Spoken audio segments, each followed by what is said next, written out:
हर हर महादेव, जय भोलेनाथ। दोस्तों आपके अपने चैनल राधे श्याम में आपका बहुत बहुत स्वागत है। तो दोस्तों 9 मई 2025 शुक्रवार को पड़ रहा है एक विशेष संयोग, शुक्र प्रदोष व्रत। यह दिन भगवान शिव के साथ साथ माता लक्ष्मी की कृपा पाने का श्रेष्ठ अवसर है। इस वीडियो में हम जानेंगे व्रत का महत्व, संकल्प, पूजा विधि, कथा और विशेष उपाय जो आपको सुख, वैभव और शिव कृपा दिला सकते हैं। वीडियो को अंत तक जरूर देखें। यदि वीडियो अच्छा लगा तो लाइक और शेयर भी जरूर करें और चैनल को भी सब्सक्राइब जरूर करें। तो प्रदोष व्रत हर महीने की त्रयोदशी तिथि को आता है और जब यह शुक्रवार को हो तब बनता है शुक्र प्रदोष, जो माता लक्ष्मी और भगवान शिव दोनों को समर्पित होता है। इस दिन व्रत रखने से जीवन में दरिद्रता, रोग और क्लेश दूर होते हैं। जो भी श्रद्धा पूर्वक इस दिन व्रत करता है उसे अचल लक्ष्मी, सुंदर जीवन साथी और परिवार में सुख शांति प्राप्त होती है। तो अब हम बात करते हैं कि प्रदोष व्रत में हमें किन बातों का ध्यान रखना चाहिए। तो सबसे पहले हमें साफ सफाई का ध्यान रखना चाहिए। सबसे पहले घर को शुद्ध करें और व्रतधारी सफेद या पीले वस्त्र पहने। और हाँ, यदि पुरुष हैं तो वो सफेद कपड़े पहन सकते हैं। यदि सुहागिन स्त्रियां हैं तो पीले और लाल वस्त्र पहन सकती हैं।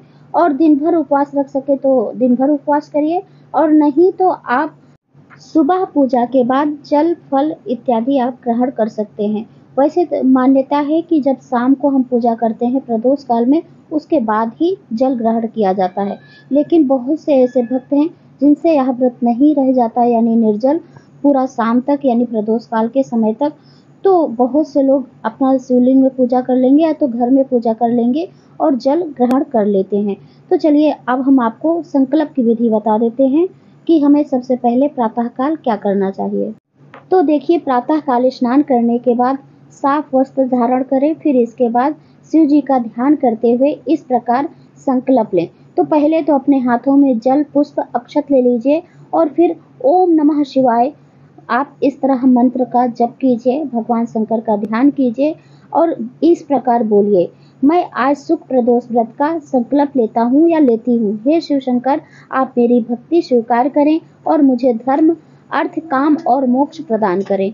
इस प्रकार से आप अपना नाम और गोत्र बोलते हुए संकल्प ले लीजिए और फिर सारी सामग्री भगवान भोलेनाथ के चरणों में वहीं छोड़ दीजिए। संकल्प लेने के बाद आपका व्रत प्रारंभ हो जाता है। फिर भगवान शिव जी की आप पूजा कीजिए, माता पार्वती जी के साथ, यानी पूरे शिव परिवार की ही पूजा कीजिए। भगवान शिव का गंगा जल, दूध, दही, घी, शहद, शक्कर से अभिषेक करें या फिर आप सिर्फ शुद्ध जल से भी अभिषेक कर सकते हैं यदि यह सामग्री आपके पास उपलब्ध नहीं है तो। और फिर इसके बाद भगवान शिव को बेलपत्र जरूर समर्पित करें। सफेद पुष्प हो तो समर्पित करें, नहीं कोई भी आप पुष्प समर्पित करें। चंदन से तिलक लगाएं, त्रिपुंड भी आप बना सकते हैं। धतूरा, भस्म अर्पित करें। शिवलिंग के पास दीपक जलाएं और धूप दें, यानी धूप बत्ती जो होती है ना उसे भी सुलगाएं। और शिव, पार्वती और लक्ष्मी जी की युगल प्रतिमा की पूजा करें और मंत्रों का जप जरूर करें। तो ओम नमः शिवाय आप इस मंत्र से जप कर सकते हैं 108 बार रुद्राक्ष की माला में। और यदि आपकी चाह है लक्ष्मी प्राप्ति की, कोई मनोकामना है, माता लक्ष्मी के मंत्रों का भी जप कर सकते हैं। तो माता लक्ष्मी का मंत्र है ओम ह्रीं श्रीं लक्ष्मी नारायणाय नमः।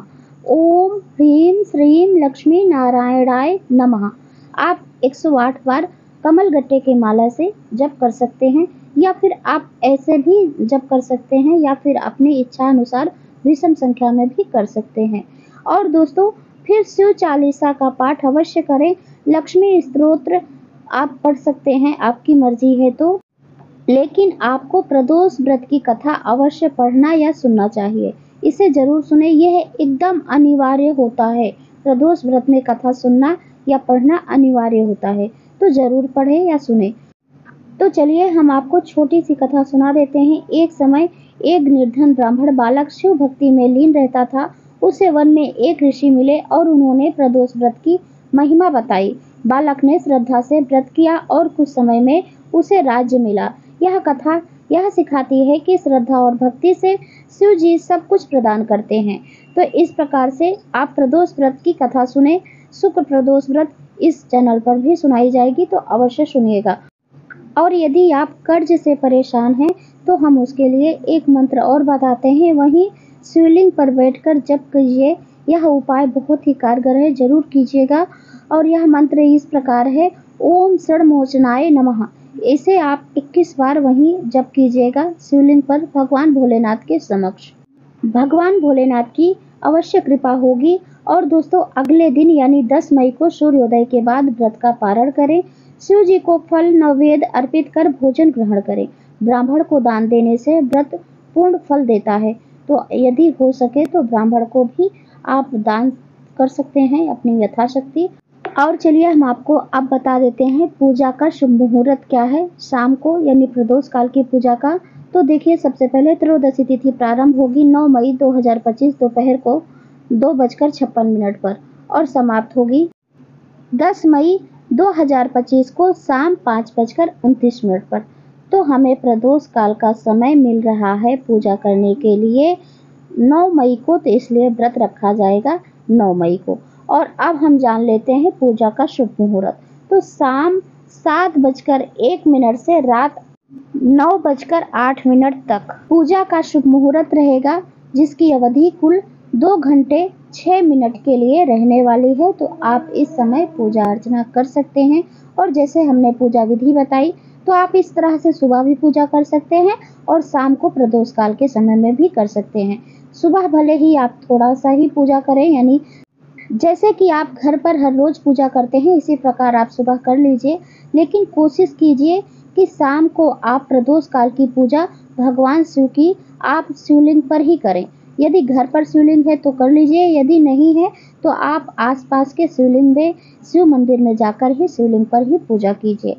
तो भक्तों, इस शुक्ल प्रदोष व्रत पर शिव जी और माँ लक्ष्मी दोनों की कृपा पाने का यह सर्वश्रेष्ठ अवसर है। श्रद्धा से पूजा करें और जीवन को सुखमय बनाएं। वीडियो पसंद आया हो तो लाइक करें, शेयर करें और चैनल को सब्सक्राइब करना ना भूलें। हर हर महादेव।